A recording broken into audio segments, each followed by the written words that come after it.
dia, Igreja de Cristo, bom dia, amigos, paz seja convosco. Estamos diante de Deus mais uma vez, mais um dia de privilégio de podermos viver. Eu quero falar com vocês hoje sobre ser forte. Eu sei que todas as pessoas querem ser fortes. Pessoas frequentam academias de musculação para mostrar o quanto podem ser fortes, o quanto eu posso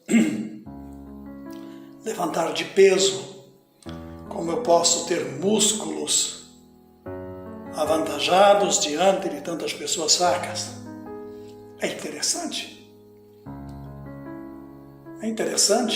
bonito, demonstração de capacidade, demonstração de virilidade, enfim, eu quero ser um Hércules da vida, um Sansão da vida.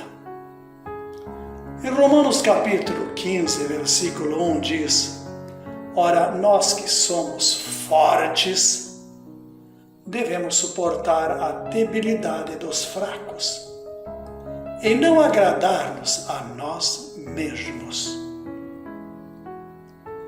Eu fico aqui até imaginando que você seja forte espiritualmente, que ao contrário dos outros, você experimentou o Senhor de maneira muito especial. Como é fácil encontrar nas reuniões, quando a igreja comemora festas, nos seus cultos dominicais, que eu já nem falo de cultos semanais, mas dominicais.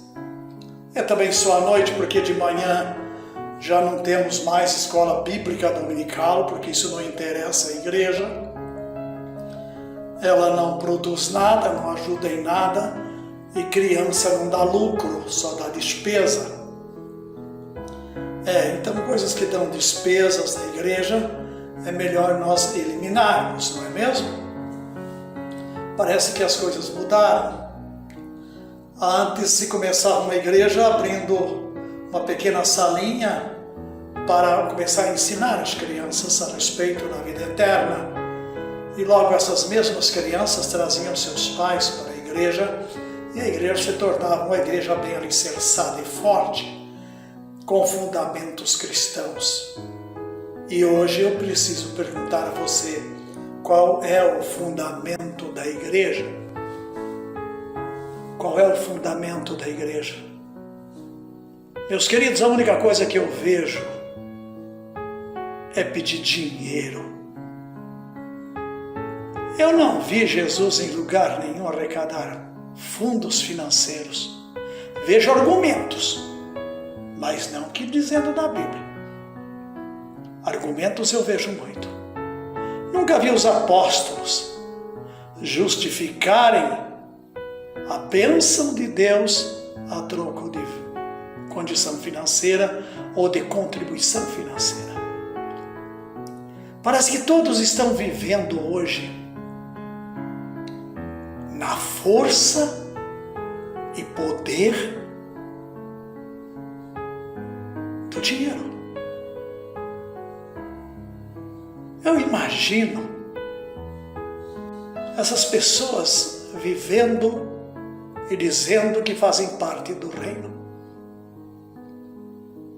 Pensa bem, você experimentou o Senhor de maneira especial, que a sua fé e seu conhecimento superaram a dos outros irmãos, mas você quer se tornar como Jesus. Líderes que exigem tapetes para entrar no templo e em direção ao púlpito. Líderes que só recebem você com hora e dia marcado. Precisa examinar a sua agenda. Lobos devoradores. Você pode me chamar do que você quiser. Você pode dizer que eu não presto, eu não valo nada. Não tem problema. Eu estou servindo ao meu Jesus. E o que diz as Escrituras? Examinai, pois, as Escrituras, porque contém nelas a vida eterna e são elas que testificam de Jesus. Eu não lhe devo satisfação, não lhe devo nenhuma honra, e você também não é nenhum ungido do Senhor. O apóstolo Paulo disse: sedes meus imitadores como eu sou de Cristo. E me mostra quais foram as vantagens do apóstolo Paulo. Fala para mim. Vê se ele marcou horário com alguém para recebê-lo. Ah, é possível sim. Por pregar o evangelho estava algemado e cercado por soldados em prisão. Perseguido.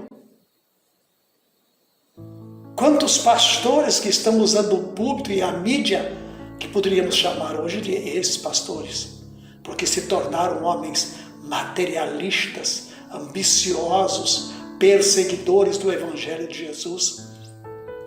Aquele que quer realmente crescer no conhecimento do Senhor, quer ser forte, diminui a sua própria maneira de ser. Mas se você não diminui a sua maneira de ser, não vem com argumento dizendo que o Senhor o prosperou. O Senhor não te prosperou, você extorquiu pessoas. Você foi subordinado a finanças. Você foi atingido pela seta de Satanás e começou a mudar a sua atitude, que você chama de cristão. Ser cristão exige-se mudança e maneira de ser. A autenticidade da sua fé robusta se mostra na sua capacidade de suportar os fracos. Jesus diz: aprendei de mim, porque sou manso e humilde de coração. Cadê a tua humildade? O que você aprendeu de Jesus até agora? Entenda corretamente. Jesus não era orgulhoso. Jesus não era orgulhoso da sua humildade. A humildade e não a presunção era a profunda raiz da sua natureza. Eu estou esquecendo de uma coisa. Já os apóstolos, Paulo, Pedro, João, Timóteo, Tiago e outros, eles eram guarda-costas de Jesus armado. Eu acho que nós confundimos. Eu acho que o que a Bíblia diz, ela fez uma confusão e inverteu os valores, né? Mas só tinha um traidor lá no meio, né? Chamado Judas.